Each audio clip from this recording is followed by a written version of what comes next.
Once upon a rough, there was a village. And like an ogre, he raided and pillaged. These villagers have it tough. No, they have it rough. Ha ha ha! I'll make it funny. The wheels turn slowly. Now's your chance, Ruff. Fight 'em. I think you need to lay off the coffee. Devotion 39. Hannah had prayed, and based on the words of Eli, the high priest, she was quite certain that God was finally going to answer her prayer. 1 Samuel 1:19. They rose up in the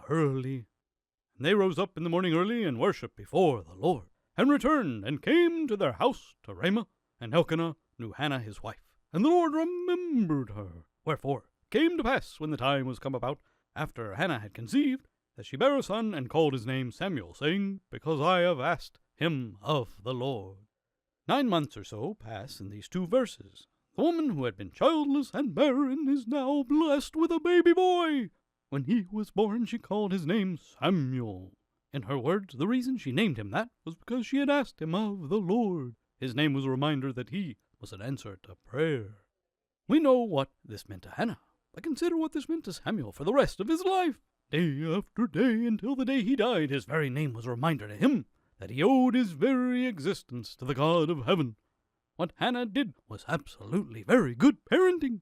What we name our children does not have to be directly from Scripture. That is not the point. The point is from their earliest days. We should be inculcating them with a reverence for and gratitude toward the God of heaven. Do, from the earliest days of your children, build that reverence for and gratitude toward God into them. When they have grown to know and love Him, you will be glad you did. Wait, Ruff. I think you read the wrong devotion yesterday. I did notice that 38 and 39 have been given the switcheroo, but both devotions were awesome either way. Have a great day, folks.